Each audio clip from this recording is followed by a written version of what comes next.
Hi everyone, welcome back to the QC Makeup Academy YouTube channel. My name is Stephanie and I make videos for this channel every month, and today's video is going to be talking about all the bits and pieces that I have learned from home study of my makeup courses.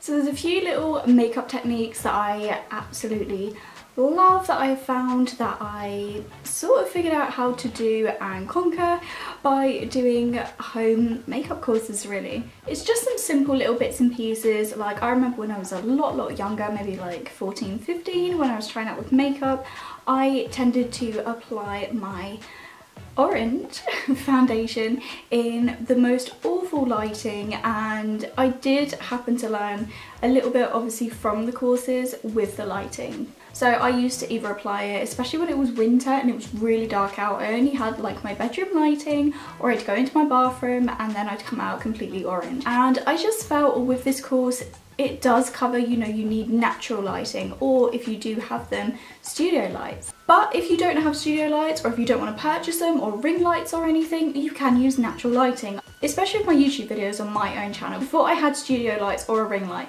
I did used to sit in front of my absolute massive window that I have right here, because it brings in all the natural lighting. You either have to take pictures or film tutorials if you are a YouTuber as well, when it is during the day. Obviously during the evening the content gets a little bit more grainy, I find, no matter what camera you use. Even with a really good camera, sometimes evening ones, especially if you've only got like a bedroom light and not natural lighting, it can obviously alter how it looks. So I just find natural lighting is really flattering, and I normally just used to take pictures on my iPhone, and I'd either use the front facing camera or the back facing camera.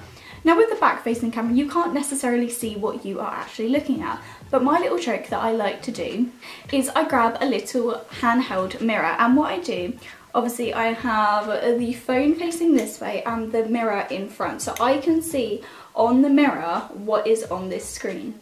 I just find the back facing cameras obviously are a lot better quality than the front facing. The front facing are really good as well, but the back facing cameras are just out of this world nowadays. So if you don't have a fancy camera, or if you don't even have say an iPhone or a Samsung, any phone with a camera is ideal. Just make sure you're getting that natural lighting, make sure it's not blurry, make sure sometimes cameras do have a focus point, so focus on, say if you're taking a picture of just your eye look, I definitely recommend maybe tapping, if you do have the focus setting, on your actual eye on the camera screen, and then it will focus on that eye and it will just look stunning. I used to take really awful makeup pictures for my little portfolio and my Instagram, and they just weren't that good.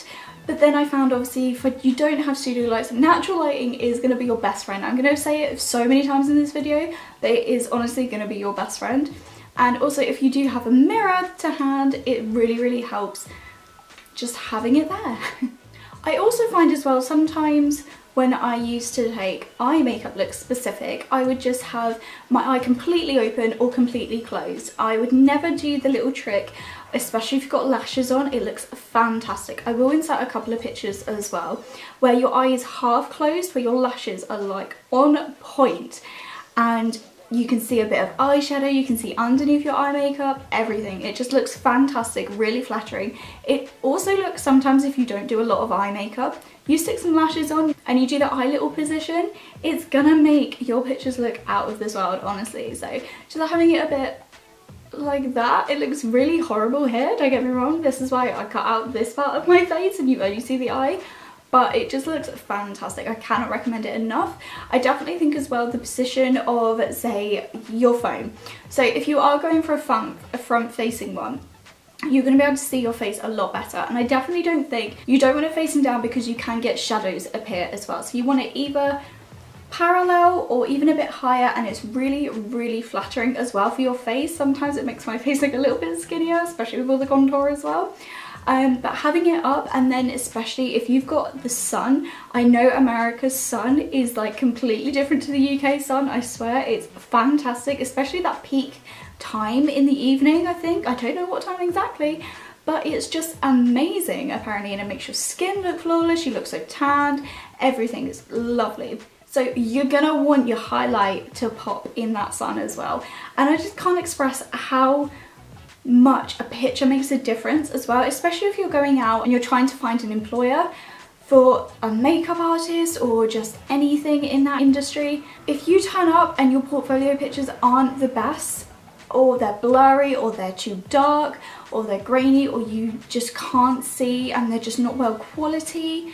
I'm not saying go out and buy a really expensive camera and studio lights. I'm just saying maybe use a really good phone camera if you do have one. If not, you can still make it work. Lighting is key, and I cannot express that enough. I always found as well when I was doing my master makeup artistry course that I was very chilled and laid back with it, and because I had 3 years to complete it, I did sort of chill. I did have a full-time job as well, so I would go back to it, do bits and pieces, and I always found I did what I could. So I did all the written assignments if I didn't need to do a practical with them to follow up with it.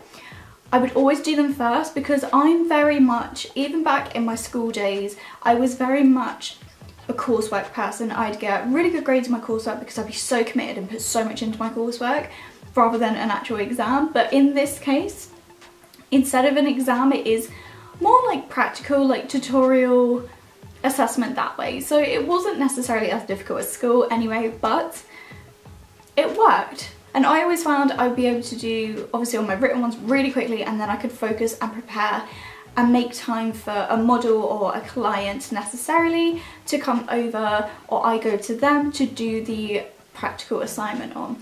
But everyone is different. Some people would rather do the practicals first and then do the written after, because not everyone is as confident with coursework or written assignments necessarily. So it does work differently for other people, but from my experience, especially with my previous school educating years, I always found that the written assignments I would do instantly, and if they weren't very good, I would redo them or touch up or anything.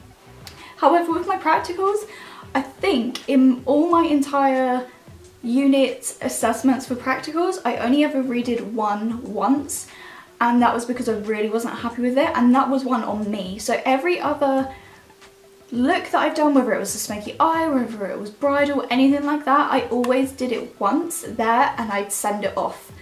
And looking back now, I probably wouldn't do that because, well, I don't know, obviously now I'm more experienced with completing the course, but I definitely think maybe then at the time I would do another look, because then you can take pictures of the first one you did, and maybe the second one isn't as good as the first one, but you take pictures, you then decide which one is better.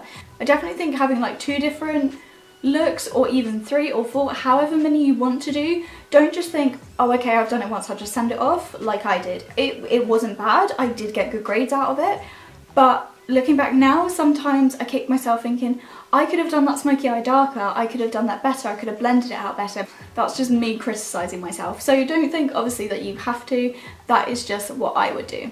So I think I have sort of covered the little bits and pieces that I have found out with studying the makeup courses at home, and my little tips and tricks, I'd say, necessarily. Especially with my little tips and tricks that I've found. Some people may already know this, some people may already do this, some people may have already been told by either their tutors or other people, or if they follow people on YouTube, anything like that. But this is what I would recommend, this is what I find, and yeah, try it out and let me know what you think. So that's the end of the video, guys. I hope you enjoyed it. If you did, please give this video a big thumbs up. Don't forget to subscribe to the QC Makeup Academy YouTube channel, and I'll see you for a brand new video next month. Bye!